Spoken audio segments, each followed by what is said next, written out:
down, but not out in Afghanistan. We'll talk about it on today's Hot Zone. This is the Hot Zone. Engaging with the news in a whole new way, international war correspondent Chuck Holton brings insight into areas of crisis and lets you help those affected. Hey folks, how you doing? Chuck Holton here. It's November, no shave November, no quarter November. That's kind of why I look like Grizzly Adams. And actually, if you know who Grizzly Adams is, you probably look like me. So there's that. Plus, I've been really busy trying to take care of some things here around the farm in West Virginia before we head back to Panama later this year, probably January, something like that. But there's still a lot going on in the world, and you wouldn't know that from watching the regular news because it's all election stuff all the time, and riots and violence in the streets and blah, blah, blah. But there are some interesting things happening that I thought you might want to know about. Let's talk about Afghanistan. So the president announced today, well, sort of announced, tweeted, sort of surprised everybody, that troops home by Christmas. And what did he mean by that? Because we've been drawing down troops pretty much since day one in the Trump administration. He's really big on drawing down troops, and that's okay. That's a good thing. He's the first president since 2001 who has actually had reduced our footprint when it comes to wars and disasters around the world. Now, you could say that Obama did. Obama, though, ramped up wars in other areas and actually caused the massive crisis with ISIS because of his precipitous pullout from Iraq, allowing Al-Qaeda to sort of fulminate and gain new strength as the Islamic State. So I don't say that Barack Obama reduced the wars because we had a whole new war under Barack Obama fighting ISIS. I think that overall Trump has had a very good foreign policy when it comes to what do we do about these never-ending wars in Iraq and Afghanistan and elsewhere around the globe. You know, this year we've only had 10 soldiers and airmen killed in the line of duty in Afghanistan, and only 4 of those were enemy fire deaths.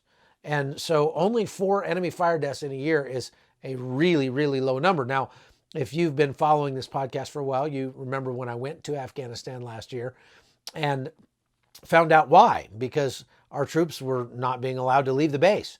We had, at that time, something like 12,500, 13,000 troops in Afghanistan, and they were literally guarding concrete blocks on base and were not being allowed to do much of anything. They were in the vaunted advise and assist role, which basically means go make coffee, make suggestions to the top leadership, and you've got, you know, these are the flag officers that are doing that, but you can't have a flag officer over there without at least a battalion of troops. So the battalion of troops goes to the gym, goes to the chow hall, plays video games, does basically nothing, but stands guard duty now and then, and that's about it. We had very, very few troops who were actually going out and fighting. We were transferring all the fighting over to the Afghan military, who are abysmal at it and always have been. They're a little better at it now than they used to be, but that's not saying a whole lot. And those guys, when I was there last year, were dying in droves. The Taliban is resurgent in Afghanistan. Here is the report I made about that when I was there last year, and then we'll come back and see what's changed. Check it out. This Afghan street market in the capital city of Kabul is bustling after Friday prayers. But there's a tension in the air anytime large groups of people are found in one place. The threat of suicide bombers is at an all-time high and are now an almost daily occurrence. In late July, the city suffered 3 car bombs in one day. Abdul Muhammad was nearby for one of them. Donald Trump says he's tired of hearing that the United States is losing the war in Afghanistan And he says the American people feel the same way. And that's why the U.S. military has been having talks with our enemies, the Taliban, here in Afghanistan, to try to come up with a ceasefire. But even while they're doing that, the Taliban has been stepping up attacks around Kabul, like the one that happened right here in front of Kabul University in mid-July. They killed more than 10 people. But if we've learned anything from the precipitous pullout that happened in 2011 in Iraq, it's that if we pull out too soon or in the wrong way, it could have serious consequences for the United States in the future. Over 17,000 coalition troops are still in the country, but their role has changed dramatically from direct action to one that's more focused on advise and assist. This means Afghan troops are doing the lion's share of the fighting and dying as well. While the U.S. has lost 12 soldiers this year, the Afghans regularly suffer over 100 soldiers killed in action in an average week. Another contributing factor to the uptick in violence we're seeing across Afghanistan right now are the upcoming presidential elections at the end of September. Back in July, there was a massive complex attack at this building behind me, which were the offices of the president's running mate, Ashraf Ghani, the president of Afghanistan, the incumbent. And it just shows that the Taliban is flexing its muscles in advance of that upcoming election.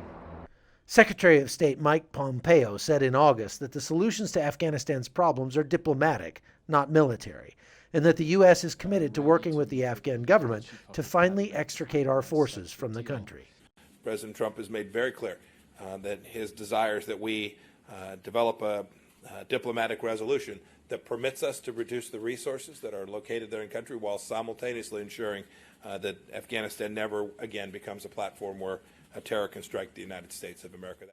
Despite the recent increases in violence, things have gotten better in Afghanistan since I started coming here, at least back in 2007, 2008. You can look at factors like the infant mortality rate, which has gone way down. Gross domestic product is 5 times what it used to be. And life expectancy, which was only 43 years, is now in the mid-60s. So things are getting better, but the concern is that if the U.S. leaves precipitously, it could cause a lot of those gains to be reversed. But for the shoppers in this Afghan market, the best future they can hope for right now is to simply make it home to their families for one more day. From Kabul, Afghanistan, I'm Chuck Holton for CBN News. Okay, so now we're down to like 3,500 troops in Afghanistan. So we've been drawing down since that report was made, and that goes along with the talks that we've had with the Taliban in Doha to allow us to extricate ourselves from this situation.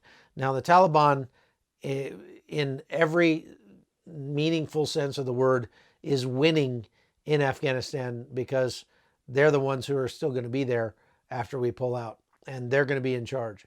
Now, they have always said, you Americans have the watches, but we have the time, meaning we can wait you out as long as it takes.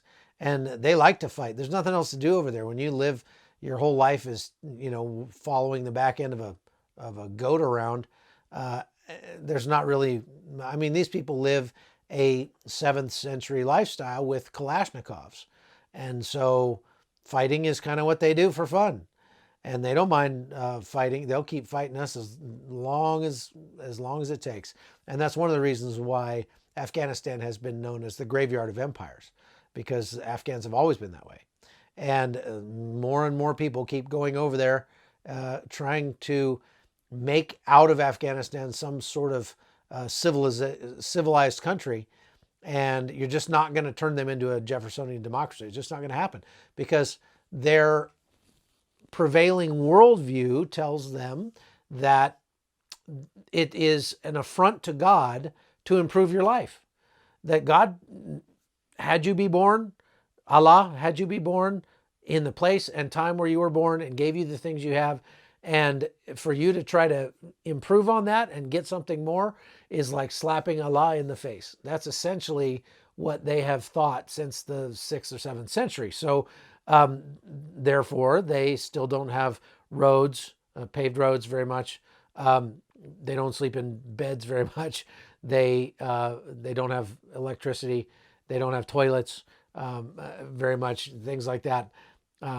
Many of the things that, most of the world would consider to be civilizing, the trappings of civilization, they sort of forego all that in Afghanistan. And that's not to say anything bad about the Afghan people. They're wonderful people. They're warm people. But the Taliban is pretty extreme. And so what they've been doing has been, on one hand, having these peace talks, saying, okay, we'll let you guys leave. We won't attack Americans anymore. And they've pretty much kept their word on that. But that just means they've had more resources to ramp up attacks on the Afghan forces and Afghan people. Indeed, something like over 2,700 civilians have been killed just this year alone in Afghanistan by the Taliban. And I mean, so thousands of Afghan civilians and military are dying at the hand of the Taliban now. And of course, there's also attacks by the Islamic State. So ISIS has cells in Afghanistan. And all of this to say that it's still a quagmire. It's been a quagmire. It's going to be a quagmire for a long time. It's a very, very violent culture, violent place, and that we're not going to change that. I mean, the only thing that we could do, if I was president and had my way, the only thing we could do would be to say, we are leaving the minute we feel like you are a threat to our country. You can remake your country any way you want. You can have a democracy, or you can have a dictatorship, or you can have anarchy. We don't care. You can be a failed state. That's fine. But the minute you become a threat to our country, we will come back here and bomb you back to the Stone Age, a couple centuries further back than you are right now. And then we'll leave again, and we'll let you rebuild your country any way that you want. We're not going to intentionally target civilians, but we're going to come and we're going to target any infrastructure you have, and we're going to bomb you back to the Stone Age. And then you can follow goats around for the rest of your lives if you like. That's fine. But they don't ask me. So we spend trillions and trillions of dollars, $1 billion a week by many estimates since 2001, $1 billion a week in Afghanistan. And for what? Well, we got about 20,000 maimed and dead U.S. servicemen to show for it.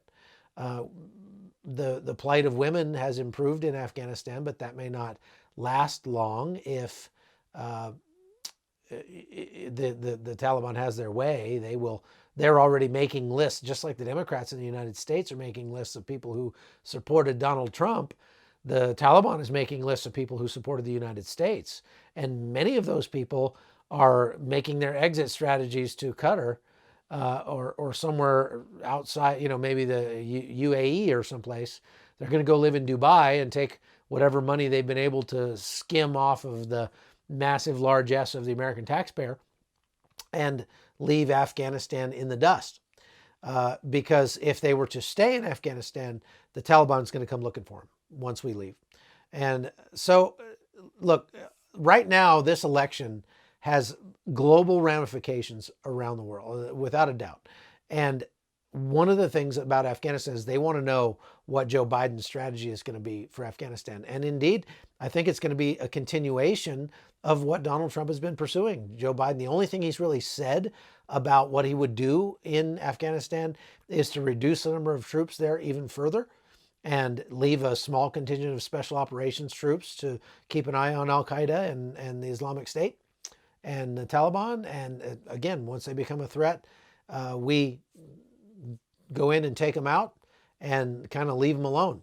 Let them do what they want to do. Just to show you how brutal the Taliban and the Islamic jihadists are in Afghanistan, over the last 15 days or so, there have been a spate of attacks, one of which was at the local university where I did my stand-up in that piece that you just saw. And they basically took over a part of the university. The siege went on for hours and hours, and in the end, there were like 24 students killed in that thing. And you didn't hear anything about it, did you? That's because the American people are very, very tired of Afghanistan. And the fact that we still have several thousand of our boys and girls over there ought to mean that at least we keep an eye on what's happening there and maybe applaud efforts to find a way to get our boys and girls home. So that's all I've got for today. Thanks for watching. And I hope you'll support the podcast by going to patreon.com/hotzone and just buy me a cup of coffee every month, $3 a month. And you can get bonus content that I'm not able to, I get a lot of content that I'm not able to put out in the public sphere for various reasons. And that's the kind of stuff that I put up on patreon.com for patrons only. So become a patron, only $3 a month or more if you choose. And we're going to do as much good as we can with that. So hope you enjoy your No Shave November. And ladies, that does not apply to you, just so you know. All right. I'm Chuck Holton. Thanks for watching. The Hot Zone is produced by Amy Holton and Livefire Media. Copyright 2019.